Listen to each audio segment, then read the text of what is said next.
Virus संक्रमण की घातक दूसरी लहर के लिए जिम्मेदार माने जा रहे भारत में मिले वेरिएंट के खतरे को लेकर एक अच्छी खबर आई है। WHO ने कहा है कि भारत में सबसे पहले मिले कोविड-19 के डेल्टा वेरिएंट का बस एक स्ट्रेन ही अब चिंता का विषय है। उसके बाकी दो स्ट्रेन का खतरा कम हो गया है। कोरोना के इस वेरिएंट को B1617 के नाम से जाना जाता है और इसी की वजह से भारत में कोरोना की दूसरी लहर में इतने लोगों की जान गई। वैज्ञानिकों के मुताबिक ये ट्रिपल म्यूटेंट वेरिएंट है। पिछले महीने WHO ने कोरोना के इस वेरिएंट के पूरे स्ट्रेन को वेरिएंट ऑफ कंसर्न यानी चिंता वाला वेरिएंट बताया था। भारत में पाए गए कोरोना वायरस डेल्टा वेरिएंट के 3 रूप हैं। अब ये तीनों आपको हम बता रहे हैं, जिसका कोड है B1617। इसमें B16171 कम घातक होता है और जो दूसरा है सबसे ज्यादा घातक होता है, जिसमें B16172 जो दूसरी तरह लोगों में मौत का सबब बनता है। और तीसरा वेरिएंट जो इसमें शामिल किया गया है ये भी है B16173, ये कम घातक होता है। तो सबसे कम घातक है जो थर्ड न्यूमेरिक वाला है 1, 2, 3। आप इसको समझेंगे, डेल्टा वेरिएंट के 3 रूप हैं जिसे 3 श्रेणियों में बांटा गया, जिसे B16171, 2 और फिर 3। कम घातक, सबसे ज्यादा घातक, कम घातक। तो भारत में मिले वेरिएंट के खतरे पर ये अच्छी खबर आई है। इसे हमें समझना होगा कि क्यों जो दो इसके डेल्टा वेरिएंट का जो बस 2 स्ट्रेन थे वो बहुत ही ज़्यादा अब कम रह गए हैं और एक ही वेरिएंट है बचा है जिससे अब हमें लड़ना होगा। तो वो कौन सा है और उसके जो परिणाम हैं वो क्या होते हैं, उसको लेकर किस तरह की तैयारियां हमें करनी होंगी, कैसे इससे पार पाई जाए, ये हम समझने की कोशिश करेंगे। मेरे साथ 2 मेहमान हैं और मेरी सहयोगी पूजा मक्कड़ भी हमारे साथ जुड़ चुकी हैं। मेरे साथ हैं doctor Shailesh Jain, director lungs transplant surgery, universal hospital. इसी के साथ मेरे साथ डॉक्टर MK गांगुली हैं, पूर्व डायरेक्टर ICMR। पूजा मक्कड़ को आप देख ही रहे हैं। सर, आप दोनों का बहुत स्वागत है। पूजा, पहले मैं आपसे अपडेट चाहती हूँ, थोड़ा सा इसको समझाइए दर्शकों को। देखिए पयोधी, बहुत सारे वेरिएंट ऑफ इंटरेस्ट और वेरिएंट ऑफ कंसर्न अलग अलग तरह के कोरोना वायरस के पाए गए। वेरिएंट ऑफ इंटरेस्ट WHO उन्हें मानता है जो कि बहुत घातक तो नहीं होते, लेकिन कोरोना वायरस के म्यूटेशन के तौर पर उनको देखा जाता है। दूसरे नंबर पर आते हैं वेरिएंट ऑफ कंसर्न, यानी कि चिंता बढ़ाने वाले वेरिएंट, जैसा कि इसका नाम भी बता रहा है। दुनिया में ऐसे 4 तरह के वेरिएंट ऑफ कंसर्न पाए गए, जिसमें से एक UK में पाया गया, एक ब्राजील में पाया गया, एक साउथ अफ्रीका में पाया गया और चौथा जिसकी आज हम बात कर रहे हैं भारत में पाया गया। शुरुआत में इन्हें देशों के नाम से बुलाया जाने लगा था, लेकिन जब इस बात को लेकर आलोचना हुई तो अब इनके नाम अल्फा, बीटा, गामा और डेल्टा कर दिए गए हैं। तो B1617 जो डेल्टा वेरिएंट है, इसे वेरिएंट ऑफ कंसर्न इसलिए माना गया क्योंकि ये बहुत तेजी से संक्रमण फैलाता है। इन्फेक्टिविटी रेट इसका बहुत ज्यादा है। लेकिन पिछले कुछ हफ्तों से इन्हीं वेरिएंट्स पर WHO ने और स्टडी की। जो 4 वेरिएंट ऑफ कंसर्न है, इन पर इस वक्त पूरी दुनिया का फोकस है कि ये किस तरह से लोगों को संक्रमित कर रहे हैं या जानलेवा साबित हो रहे हैं। पिछले हफ्ते भी वेरिएंट ऑफ कंसर्न जो B1617 है, इसको लेकर WHO ने ये साफ कर दिया था कि ये संक्रमण तो फैलाता है लेकिन उतना जानलेवा नहीं है। तेजी से फैलता जरूर है लेकिन जान नहीं लेता है। इसके 3 लीनिएज यानी 3 ब्रांच देखी गई, B1617, 1, 2 और 3। जब ज्यादा स्टडी की गई तो ये देखा गया कि 1 और 3 जो लीनिएज है या जो ब्रांच है, आसान भाषा में कहें, वो उतना ज्यादा खतरनाक नहीं है। लेकिन B16172 जो है, उसका इन्फेक्टिविटी रेट बहुत ज्यादा है और कुछ मामलों में उसमें मोर्टेलिटी यानी कि जान जाते हुए भी देखी गई। दूसरी बड़ी चिंता की बात यह है कि B16172 जो है वो UK में भी और साउथ अफ्रीका में भी कुछ मरीजों में देखा गया और ये भी देखा गया कि ये वेरिएंट ऑफ कंसर्न जो है ये बच्चों को भी अफेक्ट कर रहा है। तो ज्यादा से ज्यादा फोकस जो दिया जा रहा है विश्व स्वास्थ्य संगठन की तरफ से, वो फिलहाल जो 4 वेरिएंट ऑफ कंसर्न मान लिए गए हैं उनकी स्टडीज पर दिया जा रहा है, ताकि ये देखा जा सके कि कैसे इन्हें रोका जा सके। ये स्टडी मोटे तौर पर ज्यादा रिसर्चर्स और वैज्ञानिकों के समझने के लिए है। तो पूजा, इस डेल्टा वेरिएंट के वो कौन से 2 स्ट्रेन हैं जिनको कहा जा रहा है कि अब वो उन्हें लेकर कोई खतरा नहीं है, सिर्फ एक बचा है, क्योंकि हमने इसे 1, 2, 3 श्रेणी में बांटा है? बिल्कुल, इसका जो 2 वेरिएंट है जिसे हम लीनिएज कह रहे हैं, B1617 का पहला प्रकार है 1, दूसरा है 2। दूसरे को फिलहाल घातक माना गया है और उसी पर सबसे ज्यादा नजर रहेगी कि ये फर्दर म्यूटेट तो नहीं करता। अगर ज्यादा म्यूटेट करता है तो ये खतरनाक होता है या कम घातक होता है। इस तरह से ही स्टडीज की जाती है और इस तरह से ही नजर रख के देखा जाता है कि अगर किसी पर्टिकुलर एरिया में ये पाया जाता है, जैसे भारत की अगर बात करें तो महाराष्ट्र में ये वेरिएंट बहुत ज्यादा देखा गया था और इसीलिए एक लंबे समय तक महाराष्ट्र से बहुत ज्यादा केसेस भी रिपोर्ट हो रहे थे। तो उन जगहों पर ये देखा जाता है कि अगर ये वेरिएंट म्यूटेट कर रहा है तो इस जगह पर ज्यादा कंटेनमेंट की जरूरत है, ज्यादा रोकथाम के उपायों को अपनाने की जरूरत है। ठीक है, डॉक्टर गांगुली सर, आपसे सवाल है मेरा, आप इसको कैसे देख रहे हैं? ये कितनी बड़ी राहत है और हमें क्या बहुत जल्दबाजी करेंगे अगर बहुत खुश हो जाएंगे, या हम अभी जैसे सावधानी बरत रहे हैं, हमें और क्या क्या करना है? नहीं, आपने एग्जैक्टली जैसे कहा कि खुश होने की कोई जरूरत नहीं है। ये जो वायरस है ये बहुत रैपिडली म्यूटेट करते हैं। इन्फ्लुएंजा उससे ज्यादा रैपिडली करते, ये भी रैपिडली करती है। तो इसमें कुछ म्यूटेशन अनेक कारणों से वो ठहर नहीं पाते हैं, वो गायब हो जाते हैं। और एक दो म्यूटेशन जो ऐसे होते हैं जो कि होस्ट इम्यून रिस्पॉन्स को इवेड करते हैं, वो फिर ठहर जाते हैं। ऐसा ही पोलियो में हुआ था। 36 डिफरेंट म्यूटेंट्स भारत में घूम रहे थे। आखिरकार सिर्फ 2 म्यूटेंट्स रह गए जब वैक्सीनेशन ड्राइव काफी हुआ। और उस वैक्सीनेशन ड्राइव में अल्टीमेटली देखा गया कि एक मुरादाबाद वाला स्ट्रेन था, एक मुजफ्फरपुर का स्ट्रेन था, यूपी और बिहार से। ये दोनों बड़े जोर से काफी देर तक रहे, बाद में इनको कंट्रोल किया गया। अब उनमें से काफी वैक्सीन डिराइव्ड म्यूटेंट्स निकलते हैं, इसमें भी निकलेगी। उन वैक्सीन डिराइव्ड म्यूटेंट में जो पोलियो 2 गायब हो गया था, वो उसका एक वेरिएंट वापस आया है। सो एक वर्ल्ड में एक ऑर्गेनाइजेशन है जिसको गिसएड कहते हैं। गिसएड के पास सबसे ज्यादा भंडार है दुनिया में, हर जगह से जो भी सीक्वेंस आते हैं, और वो स्विस बायो इन्फॉर्मेटिक और एजेंसी के साथ और एक ग्रुप के साथ उनको एनालाइज करती है। एनालाइज करके वो सबको उपलब्ध कराती है, WHO को भी उपलब्ध कराया। सो पहला जो सबसे ठहरने वाला था ब्रिटिश म्यूटेंट, उसका नाम अल्फा दिया गया, क्योंकि लोगों को समझने में इतने नंबर्स के तरह से हो रहे थे, लोगों को समझने में मुश्किल होता था, आम लोगों को समझने में मुश्किल होता था, इसलिए नोमेनक्लेचर किया गया है। जो वायरसेस होती हैं वो कभी कभी डिफरेंट रीजन में अपने को स्टैब्लिश कर लेती हैं। वहाँ के होस्ट और एनवायरनमेंट की वजह से वो एक पर्टिकुलर रीजन में ज्यादा पाई जाते हैं। लेकिन कभी कभी ये म्यूटेंट्स इतने घातक होते हैं कि वो पैन वर्ल्ड चले जाते हैं, हर जगह। जैसे ब्रिटिश म्यूटेंट था, वो अमेरिका में स्टैब्लिश कर लिया, इंडिया के नॉर्थ जोन में स्टैब्लिश कर लिया। अब ये जो B617 था, ये भी काफी करीब 60 देशों में दुनिया के चला गया, यूके में भी गया है। और यूके में जो कंसर्न की चीज है, जो वैक्सीन यूज हो रहे हैं यूके में, कोविशील्ड का भी डाटा वहां का अवेलेबल है, वो ये B617.2 म्यूटेंट को ठीक से नहीं हैंडल कर पा रही है। ये इम्यून इवेशन का जो मेथड होता है, उसमें ये होता है, उसको चेक पॉइंट इनहिबिटर्स बोलते हैं। वो वायरसेस, उसमें वायरसेस नहीं, कैंसर भी, कई इन्फेक्शन इसको इंड्यूस करते हैं, जिससे कि बॉडी की इम्यून सिस्टम वायरस को पहचान नहीं पाती।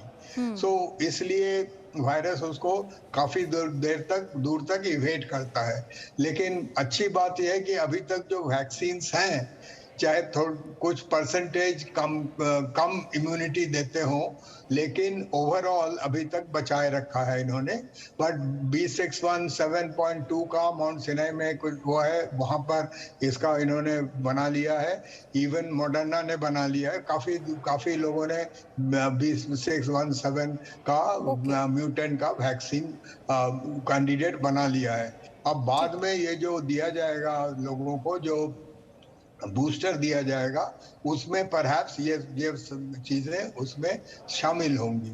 सो इसलिए ये एक नेचुरल इवेंट है कि बहुत सारे म्यूटेंट्स में सिर्फ कुछ ही म्यूटेंट रहते हैं। ये नेचुरल सिलेक्शन है, प्रकृति का सिलेक्शन है। जो बाकी वीकर म्यूटेंट्स होते हैं वो गायब हो जाते हैं। तो इस समय हमें जो कंसर्न है वो 617.2 है और इसको हमें करना है, बट जो सबसे ज्यादा खतरनाक बताया गया है। ठीक sir. Doctor Shailesh Jain, alpha के मुकाबले, अल्फा वेरिएंट की तुलना में भी 50% ज्यादा इन्फेक्शियस होता है, लेकिन अभी हमारा जो खतरा है वो तो सबसे मेन स्ट्रेन पर है ना, इस पूरे वेरिएंट के, जो सबसे ज्यादा खतरनाक है। तो हम इसे कैसे आइडेंटिफाई करेंगे, या हम ये कैसे करेंगे जब जहां पर अगर बहुत, मान लीजिए बहुत ज्यादा क्राउड है या वहां पर जिस तरह के मामले सामने आ रहे हैं, तो हम ये कैसे समझेंगे कि ये कौन सा स्ट्रेन है और हमें यहाँ पर ये वाला एक्शन मोड अपनाना है? स्टडी होती है वो मैंडेटरी होती है। हिंदुस्तान में जब महाराष्ट्र के अंदर सेकंड वेव का प्रकोप आया तो वहां पे देखा कि 1617 आया, तो WHO ने उसको 3 कैटेगरी में डिवाइड किया, 1, 2, 3। जैसा पूजा ने बताया, 2 is called delta and 1617.1 is called kappa. Kappa का उसको VOI में रखा है, that is variety of concern, variant of concern वाली बात होती है। वेरिएंट ऑफ इंटरेस्ट है 0.1 वाला, 0.2 को हमने वेरिएंट ऑफ कंसर्न के अंदर रखा है। अब इंपॉर्टेंट सबसे ज्यादा इसके अंदर ये है, जो वेरिएंट ऑफ कंसर्न होता है, जैसे गांगुली सर ने भी बोला, इसकी 2 अच्छी गंदी बात होती है। पहला, ये इम्यूनिटी एस्केप करता है, दूसरा डायग्नोस्टिक एस्केप करता है। इम्यूनिटी एस्केप का मतलब होता है कि आपकी बॉडी की इम्यूनिटी, चाहे वो आपको पहले इन्फेक्शन हुआ हो, उसकी एंटीबॉडी बनी हुई हो, उससे अपने आप को बचाता है वायरस। दूसरा, अगर आपने वैक्सीन लिया हुआ है तो वैक्सीन की एंटीबॉडी से भी अपने आप को बचाता है। दैट इज द रीजन कि कोरोना की सेकंड वेव के अंदर हिंदुस्तान के अंदर काफी ऐसे लोगों को कोरोना हुआ जिन्होंने 2 वैक्सीन की डोज ली हुई थी और जिनको हॉस्पिटल एडमिशन की जरूरत पड़ी, ICU की जरूरत पड़ी, और कुछ डॉक्टर्स इसके अंदर एक्सपायर भी हो गए, जिसके अंदर डॉक्टर सुधीर चौधरी सर ने आपके KK अग्रवाल सर की स्टोरी भी आपके चैनल पे दिखाई थी। अब हमें ये समझना पड़ेगा, जैसे आज एक स्टडी आई है कि वियतनाम के अंदर 1.617.2 के अंदर एक और म्यूटेशन हो गया है। जो वायरस का म्यूटेशन होता है 2 जगह वो होता है। पहला वायरस का म्यूटेशन होता है आपके स्पाइक प्रोटीन के ऊपर, और दूसरा होता है जहां पे हमारी बॉडी की एंटीबॉडी जाके जुड़ती है। अगर स्पाइक के ऊपर, स्पाइक का मतलब होता है वायरस जहां पर आपकी बॉडी की सेल्स जाके जुड़ता है, उसको बोलते हैं स्पाइक प्रोटीन। और उस हिस्से पे जहां पे आपकी बॉडी की जो एंटीबॉडी जाके जुड़ती है, वो that is area of concern. तो हमारे लिए 2 एरिया ऑफ कंसर्न होते हैं, पहला स्पाइक प्रोटीन और दूसरा जहां पे आपका एंटीबॉडी जुड़ता है। महाराष्ट्र के अंदर जो 1617.2 आया, उसको बोला double mutant virus. Double mutant virus इसका मतलब उसके 2 स्पाइक प्रोटीन के अंदर म्यूटेशन आया। वायरस म्यूटेशन अपनी कंफर्ट के लिए करता है, अपने आप को बचाने के लिए करता है। हमें ये जरूर इंश्योर करना है, अगर हमें अपने आप को आगे के लिए बचाना है, कि जो भी, जैसे वियतनाम का एक वायरस आ गया, तो हमें ये इंश्योर कर लें कि हम जो भी इंटरनेशनल फ्लाइट जब भी चालू करते हैं और हमारे जो भी पैसेंजर बाहर की कंट्रीज से आते हैं, अगर एयरपोर्ट के ऊपर उसका वो पॉजिटिव आता है RT-PCR टेस्ट, तो हम ये इंश्योर कर लें उसकी हमें जीनोमिक स्टडी जरूर करानी है, बिकॉज जीनोमिक स्टडी हमको उस म्यूटेंट के बारे में बताएगी। और ये समझ लीजिए, जो इम्यूनिटी एस्केप होता है, इम्यूनिटी एस्केप के अंदर हमारे पास कोई ऑप्शन नहीं बचता है, वो क्योंकि जो ट्रीटमेंट होता है, ट्रीटमेंट का असर भी उसके ऊपर बहुत कम होना स्टार्ट हुआ। जी, लेकिन डॉक्टर गांगुली, एक और सवाल है मेरा, जो वैक्सीनेशन हम ले रहे हैं, तो फिर जब वैक्सीन लेने के बाद चाहे इस पूरे वेरिएंट का कोई भी स्ट्रेन हो, उस पर तो वो उसी तरह से असर करेगी, तो क्यों जो सेकंड स्ट्रेन जिसकी हम बात कर रहे हैं, जो सबसे ज़्यादा घातक है, तो क्या वो भी वो डल होगा, वो लो होगा? कि जो सीक्वेंसिंग है, जो इसको डीप सीक्वेंसिंग कहते हैं या NGS बोलते हैं, ये सीक्वेंसिंग हम वायरस को ट्रैक करने के लिए करते हैं, और उसको जब हम एपिडेमियोलॉजिकल पब्लिक हेल्थ डाटा से जोड़ते हैं, तब हमें लगता है कि उसका क्या बिहेवियर है और कौन से गायब हो रहे हैं स्ट्रेन, कौन से रह रहे हैं। साधारण आदमी के लिए जो उसको ये पहचानने की जरूरत नहीं पड़ती है, उसको वैक्सीनेशन, मास्किंग, सोशल डिस्टेंसिंग वगैरह से किया जाता है।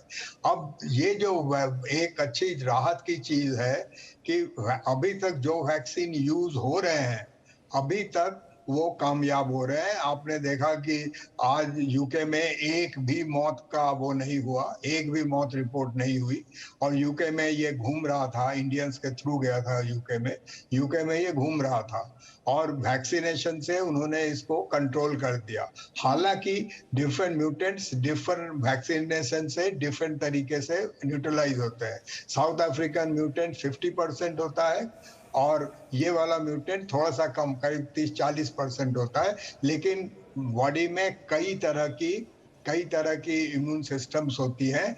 सेल मीडिएटेड इम्यून सिस्टम को हम अच्छी तरह से अभी तक नहीं समझते हैं।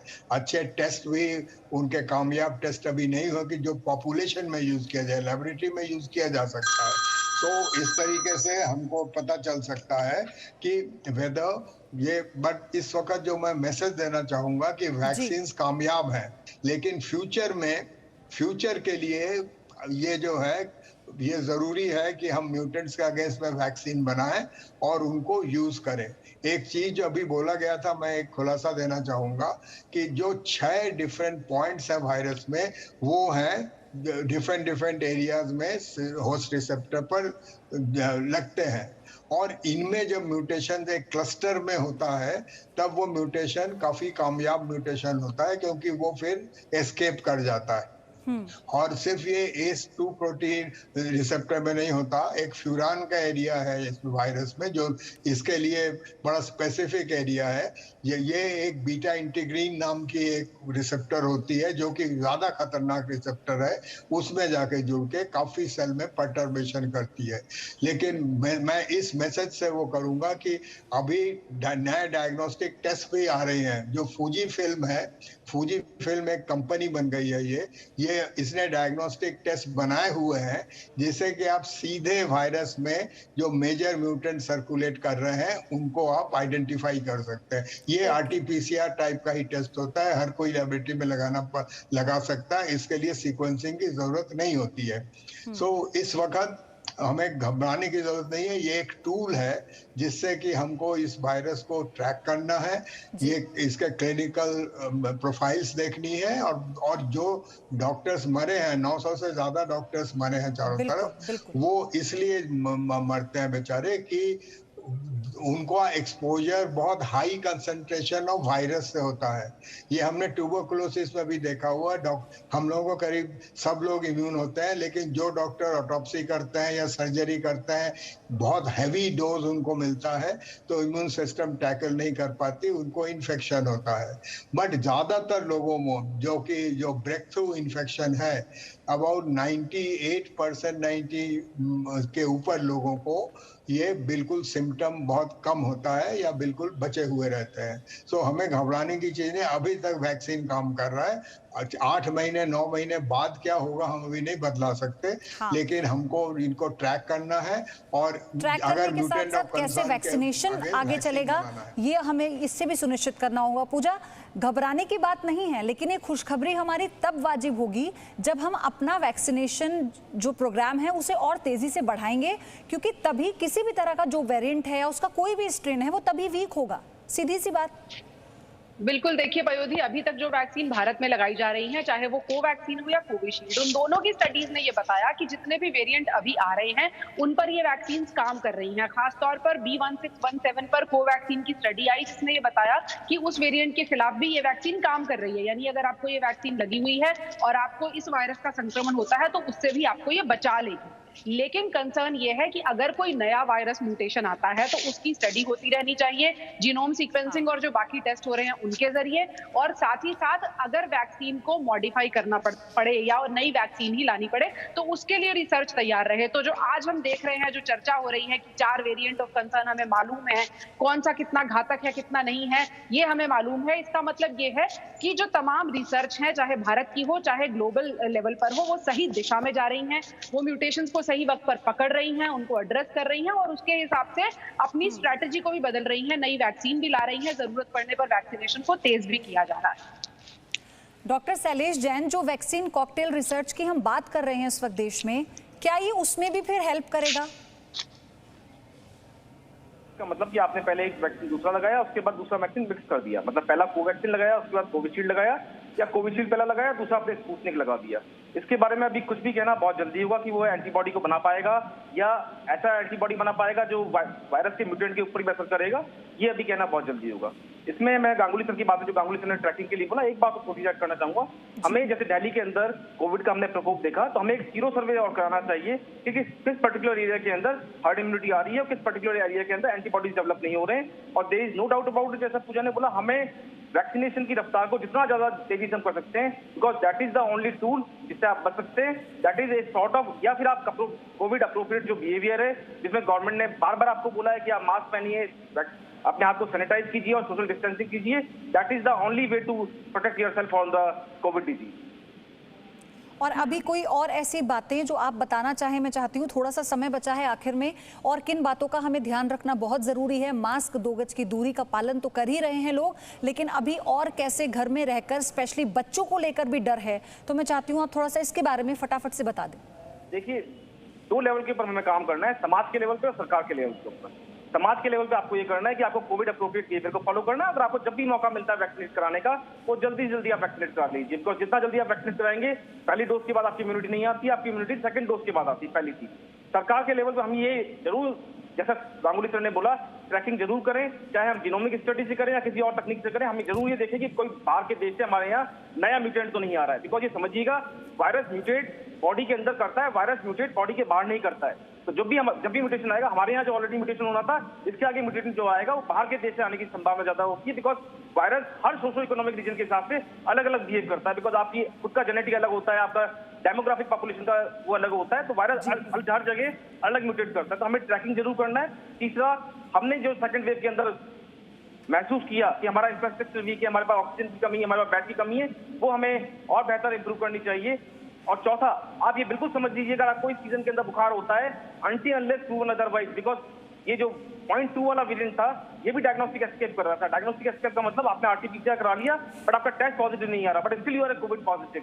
तो अगर आपको फीवर आता है, खांसी आती है, कोविड जैसा कोई भी सिम्टम आता है, तो आप अपने आप को जरूर आइसोलेट कीजिए, और जब तक ये प्रूवन नहीं हुआ था आप कोविड नेगेटिव हैं, तब तक आप अपनी फैमिली से मत मिलिए और आप सोशल डिस्टेंसिंग का पूरा पालन कीजिए। खुद से इनिशिएटिव लेना बहुत जरूरी है। और सबसे बड़ी बात जो हमारे एक्सपर्ट ने बताया कि जैसे ही कोई भी वेरिएंट या उसके स्ट्रेन की ट्रैकिंग हो रही है, तो कैसे हमारी वैक्सीन को मॉडिफाई करने में वो मदद करेगा। पूजा आपको बता रही थी। आप सभी का बहुत बहुत धन्यवाद ये सारी जानकारी दर्शकों को विस्तार से बताने के लिए। पूजा, आपका भी शुक्रिया। Presenting B News app available on Google Play and App Store. Download it now.